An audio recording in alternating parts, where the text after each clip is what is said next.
heading into place for a game here. We're going to be jumping into the draft for game 1. Did I miss it? What map are we going on for map 1? Broken Walls. Oh, it's actually, so we're breaking the walls for map 1. This is different than what we saw yesterday, and even shades of week 1. Baksha first pick for Team Falcons. This is such a Kyle pick if he does end up going, unless it's, I don't know if it's going to be actually flexed or not for Oakwood, but that is a possibility. Yeah, so now I'm looking towards Falcons actually eyeing out the Valentina with the Eve taken out, and it has risen up as a really great pick. Either that or the Juice in. Excuse me, Zetien. I always mix those two up. That's all right. So yeah, the center of the map would be great with a Valentina and then a jungle jungle Baksha. Then you have the Valentina as expected. Yeah. And then they answered the question right away. Although Team Liquid did already show that they were going to pick up carry, they pick up the Claude. So Liquid have been very clear with their first 2 picks. They're going to play through the center. They knew that the matchup that was coming ahead. They know that because there's a Baksha on the other side, you'd be slightly turned off with picking up the Claude. Yeah. It is a slightly faster farm for the carry, considering that her damage profile is true damage that she deals. So now they match the rotational speed. They pick up the Kali just in case this Baksha is a sudden swerve and it goes into the roam with a Revitalize, similar to what Chapnu showed off yesterday. Yeah, and works really well with Broken Walls too. Only that hopefully it gets paired up with a very high mobility or a similar mage in terms of playstyle. I'm looking at the Farsas, but since there's also a Valentina, Team Liquid Philippines might be considering some other options out there. They took out the Kalea too, though, so yeah. Considering, I guess, they really want to force the Baksha to just go in the jungle. Yeah, and if it goes in the jungle, we've seen this, you know, so many times. The Fred versus Baksha jungle matchup turns into a utility game, an objective focus for both these teams. And the next ban's going to be the Louis Yi. This is still obviously targeted for the fact that TLPH, one of the few teams that likes to go ahead and pick up the Louis, and we've seen them do crazy things with that pick alone. So we'll see if there's still going to be a focus also on the mid lane, if there's one more ban for them from Team Falcons. So we have to consider that the Sora is still open and might end up for TLPH in Red 4. If ever Liquid decide to suddenly show off a different EXP laner, they can go ahead and take the Sora Falcons, but then Liquid can answer right away with Arlott, one of the picks that can actually answer the Sora relatively well. But then, that's why, again, we go back to a point we were making yesterday, the beauty of the Valentina getting picked early. If you have the idea of that you're going up against an Arlott, you have a Sora for yourself, you're giving a final slash to the team with a Valentina. So with the high loss and Kalea taken out, Falcons now has an option to still put the Baksha in the jungle, but then now they're going to be packing a Hilda in the roam. Hilda, Valentina in the mid. We don't really know what the matchup is going to be. Liquid hasn't revealed their mid laner yet. Yeah, that's the thing. I think you're just going to ban a Farsa, or... I think if I'm Falcons, I'd rather ban out the Zetien. I'm more than willing to give the Farsa in this scenario. But, I mean, up to them also. Oh, Lafu. Okay, still respecting the pool here. Possibility for Sanford. There you go. They do go for the Farsa instead, all right. Yeah. So I'd be surprised if they also get the Sora, but Falcons, of course, with the Valentina. Might not mind. So let's see what they could be potentially considering here, because I do feel like the Arlott up against this lineup would work really well, but you're also playing into the possibility of going up against Sanford and his Sora. Yeah. Which is, I guess, even with the presence of a Valentina, very much threatening. So. Yeah, that's why you're picking your poison. You still have Sora Arlott available. Alice is up. Glue is up. There's a lot of picks that you could go for in the EXP lane. That's why these two teams decide to, again, considering the keys to victory that we had earlier, river control, EXP laners' importance being part of that map, being part of that part of the map. Part of the map. Words, my goodness. That's why they leave it to the second phase. They want the best matchup possible. So they go for the Phoveus, and they still go for the Hilda as expected. It is a jungle Baksha. So now it's free pickings for TLPH. But again, it's the Valentina that's making them think twice about going for Sora, going for Arlott. They might just end up going CC, honestly. Oh, if you do pick up the Sora, we know that can work really great with this lineup, but then you're ultimately also giving 2 great options in terms of, actually no, there's like 3 great options for the Valentina to get an ultimate. Not only that, but also we've seen the Fredrin also be taken by Valentina with a great timing on using the energy eruption for, of course. So there's a whole lot here that can take. There it is. Sora's picked in. Okay. So they go ahead and still play the Sora into the Valentina. Again, not impossible, but then now that also makes Team Liquid Philippines be a little bit more careful with their engagements. Hey, do you want 1,000 MLBB diamonds? You can get a chance to do that right now, Superfans. You can scan that QR right there. Let us know. Predict the match winner correctly, and then you get a chance to get 1,000 diamonds. You'll have plenty of chances today, as, again, this is a triple header. Ooh. Super Fam Sunday. Saturday. It's Saturday. Super Family okay. Saturday. I get it. You know what I mean? I also want to feel like it's a super fan Saturday, but the way we just started off with the Clash of Titans makes it feel very grand finals-ish. What a way to start the day, you know, for this one. Take a look at the lineups here. This is what we've got for our game one, this best of 3. Team Falcons versus TLPH. You guys can let us know what you think in the comments too. Who's got this one? Who's got the better draft? I have to say that on both sides, I think depending on that early game goes, we've seen it with Valentina where they're able to secure themselves an early game and make things happen. We'll see if that happens for Team Falcons here, or TLPH takes this one quickly. Yeah, we're looking at the Rome mid-trio trades early on. If anyone's going to be forced to use a flicker, a battle spell very early, forced to go back, losing minion waves and levels for themselves. Or, add to that also, again, who gets to flank EXP lane first? Okay, there you go. This is what I'm talking about, man. And it's funny because they're the typical combo, the Valentina Khalid, are across from each other, but they do poke each other quite down. But at least for the Khalid for JP, you can go ahead and just kind of heal yourself back up. He's got to go ahead and secure this side of the jungle too for Carl TZ, as Ogwin's trying to get that information over here. Yeah, good man marking onto Carl. So Falcons have the laning red right now. Teddy going up against his signature pick and handling the laning well so far against Super Marco. Yeah, that was the Purify. Already forced out. By the way, Kyle didn't go straight for his orange. What he did was a purple route, I believe, if I'm not mistaken. They were the ones that got litho. Then he went into the jungle of TLPH, got a green camp, did not get the gold crab, and now is going to get a late orange buff. And that's just because he had the information he needed from that Ogwin provided on this Hilda here. So decides to go that route, sets himself up to go ahead and get a good early rotation. We'll see if they actually try to make a play before the turtle comes up, but with these kind of lineups, I'm not sure if that's going to be something they want to do here. Takes a visit in the mid lane, but they just ultimately want to set up for the objective. Yeah. Okay, there's just so much mobility for both of these mid duos going up against each other. But they're both setting up for this first turtle. Yeah, Flap now level 4. Sanford not yet. He just needs to get that EXP grab, and TLPH are helping him get that. Yeah, Sanji, gotta be careful. There's multiple members waiting for him there. Yeah, Haji took his feathered airstrike too, so the fight for the first turtle. Okay, JP, they're trying to take him down already. That's the energy eruption already committed. JP falls first. Sanford trying to look for Haji. The flicker's forced out, but Sanford uses his flicker just the same. The feathered airstrike gets cancelled, but the turtle goes over to Falcons, and Flap is still chasing after Sanji! Oh, even with the... I mean, they secured the turtle. They're still going to be fighting it out in the jungle, though. Yep, JP going back. Carl TZ, though, gets caught. It's a double flap. Takes him down, and JP's next. That's a hot start for the Falcons. They get the turtle. They're going to get the orange buff. Despite the great impact of Sanford on that Sora, canceling out the feathered airstrike really quickly. Sanji with his own FAS. Okay, that's another cancel. Fortunately, got the orange buff, though.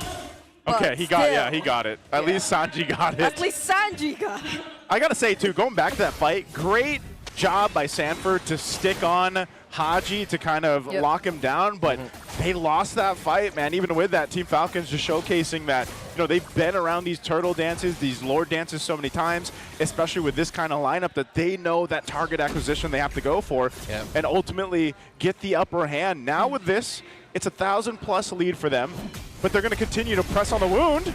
Okay, JP. it's a back shield unit. JP couldn't even use the quick sand guard. They're just pushing forward every single time. Yeah, let's see who's going to get this purple buff. Both junglers have their retributions. Okay. How easy puts it in the bush. Oh, Ogwin doing such a great job here. Still, Carl gets to secure his purple buff.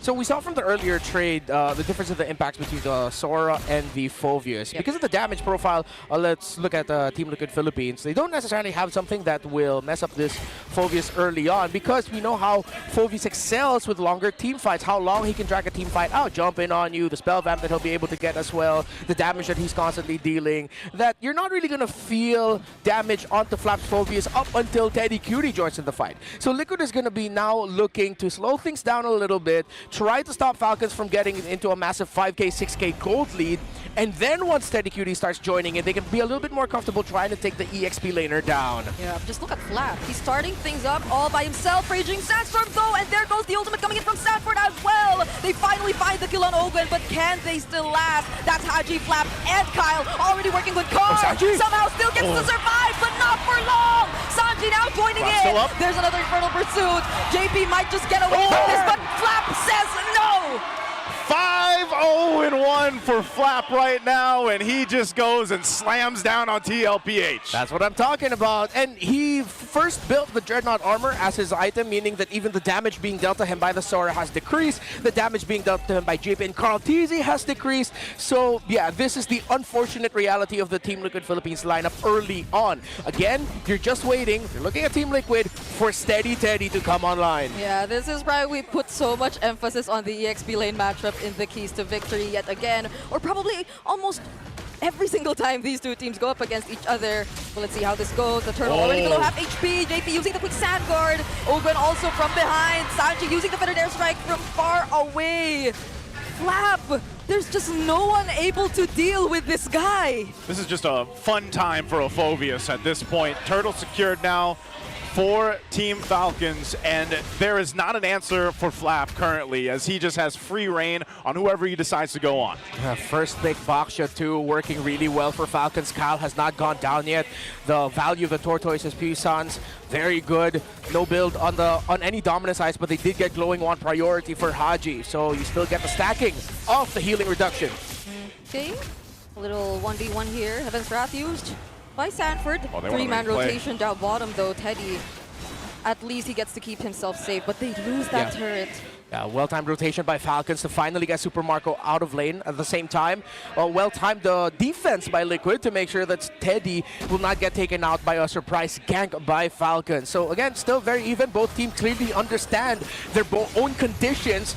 They're just playing for it. Still a very close game. There's a chance Liquid can turn this around, but you do really need Teddy involved. But the question is, how will it go when Super Marco is involved? Will you actually have enough to deal with both the Claude and the Phoveus on the side of Falcons? Take a look right now. Both gold laners are basically having the time of their life, farming up. You know, they haven't had to be in too much of this just because the rest of the members on both sides are doing everything they need to do. So that is a great question to see just exactly how it's going to change once you lead into that first big objective. Once this either turtle is taken again by Team Falcons, then we get to the Lord, because by that time, definitely both gold laners will have that trinity of items they're looking for and be a big part of winning the team fight for the team here. Yeah, speaking of trinity, Super Marco decided to go for the Claude path of building the Swift Crossbow, not full building that into Corrosion Scythe, but then going DHS right after that, because now that he's out of the lane and he has DHS and a Swift Crossbow, it's a soft, almost there trinity that he also actually has the lifesteal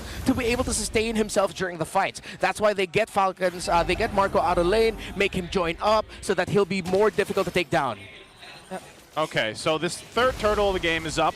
We'll see if they get control of it or not, but they're going to actually force Sanford quite low. Oh, Ogwin! Okay, now speaking of Teddy joining, they actually find Ogwin there. Appraiser's Wrath already used. Flap though, still. Somehow look at the damage already coming in from Sanji. Forces out the flicker. And now Sanford going in. There's a taunt onto Kyle. But they have one member down.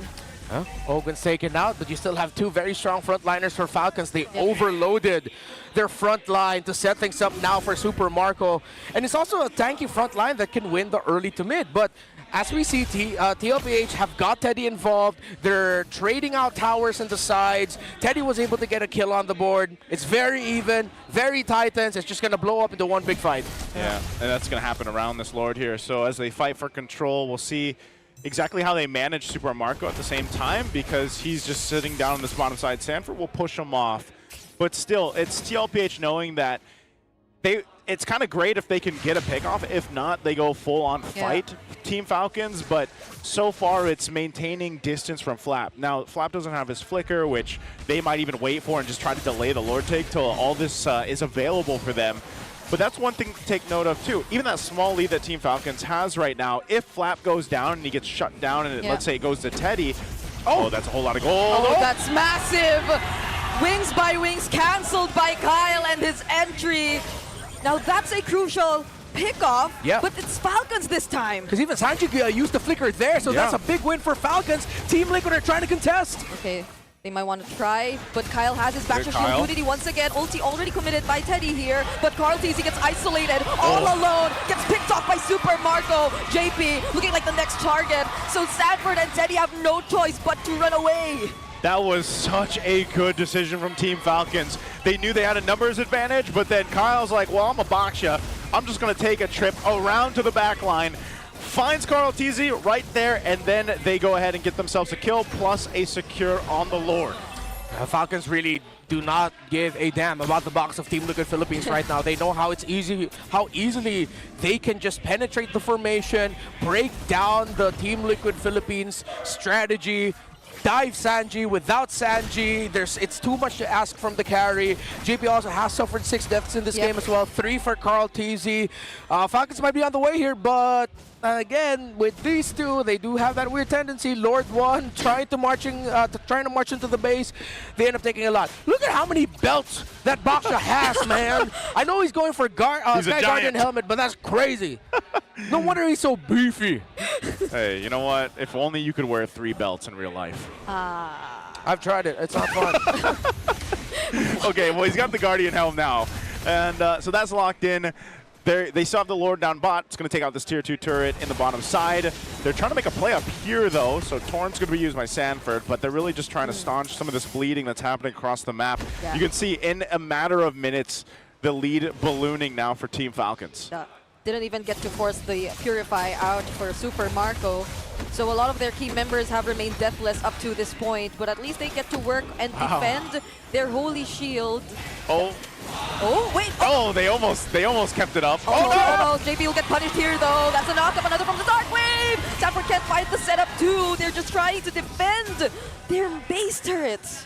Classic Claude move, man. Make it seem like you're going to get taken out, but then you're fine, and then your team jumps, and whoever decided to jump on you. seventh death for JP. Yeah, definitely a tough one for JP this game from start to this point right now. And you know, you've all been there. You've all seen the roamers feel like that, and it's a frustrating place to be in because even though you're supposed to be one of those frontliners or setters for the team, you're kind of just getting blown up, and you gotta almost rely on someone else to help you set things up or at least be there. But even then, you know, you're looking at the itemization difference. Gold lane, Teddy has had quite a bit of time to farm up. He's got a Trinity, but he's just the problem is, and this is what we see with a lot of carries when they're locked into a composition. If they don't have the space to work with, they're almost non-existent. Like we've seen that before. Yes, he got a solo kill earlier on, or he got a kill on Ogwen, sorry, but he's not able to actually utilize these items that he has on the carry just yet. It's a very TNC week 1 type of situation that we're seeing. Although he did, get a kill earlier, but that was when the team fight was sort of split up, when it favored them a bit more. But I doubt at this point that Falcons will even allow that to happen, because even looking at their lineup, I think the only person who could just really go and split, at least now that they're in the lead, is Marco, who could just easily catch up too. Yeah, look, 3-level gap between Marco and Teddy right now. 15 for Marco, 12 for Teddy. And consider the fact that Falcons doesn't even have, well, based on the last item check that we saw, any direct counter items for this carry, and they're still doing fine. No Dommy, no Chastise, no Blade Armor. It's just raw brute force defense that's messing up the Romid trio. That even then, at this point, with Teddy being there, now there's finally a Chastise Pauldron that Teddy has to watch out for on Ogwen that will slow down his attack speed. Dare I say, because of how we saw it, Falcons have won the draft through the Phoveus EXP lane. Yeah, Flap's start in this game and just how dominant he's been throughout this is exactly why he was highlighted in the keys to victory here for this matchup. And so they'll go ahead and fight for positioning around this Lord. CarlTeasy does pick up a Pauldron himself, but I'm not sure if, depending on what JP is able to do here alongside CarlTeasy, but Flap jumps in again. Let's see if there's a response, just kind of heat checking TLPH. Yeah. gaining space here. Okay, Kyle with the backshot shield unity, but this is enough. Oh, this is JP. enough space to work with. Liquid will not contest. So you don't have to fight. You don't have to force anything. If you just whittle down JP and they have no entry point. They couldn't. And with the Siege too, yes, there is a Farsa, but it's only a 2-item Farsa. Even with the Divine Glaive Rush, there's already 3 Athena shields. Falcons can, my favorite statement, throw bodies. Yeah. Team Liquid Philippines, when it comes to the base Siege, that will provide all the ample space for Super Marco. There are still 2 base turrets, no, excuse me, I believe 3 base turrets Yeah, three. that Falcons needs to bleed through. They have to manage the top and bottom lane minion wave, but this could be an end angle already. Yeah, it's going to be so tough for Teddy to actually do his job here. Though he does have the flicker, so they could probably take advantage of that in terms of repositioning and finding the right targets. These are 3 waves synced up, near perfect by Falcons, so they're bound to lose. Hopefully, or for Falcons, they definitely want to lose all. Oh, but that's a setup coming in from JP. Surprising damage coming in from Liquid as well. Multiple flickers burned. That's Sanford going on to the back line as well. Still flickers to safety as well. Liquid have actually lost just 1 base turret from that. Now make it 2. Okay, they still have a minion wave in bottom, but I think, yeah, Team Liquid Philippines will now push out and stop Falcons' siege. See if they can get a win here. If they can get the purple buff plus a kill. No, well, Falcons are not going to show themselves to allow that. Okay. There's still 1 base turret for Liquid. Not over yet. 2 turrets down off that Lord push. A healthy lead here for Team Falcons.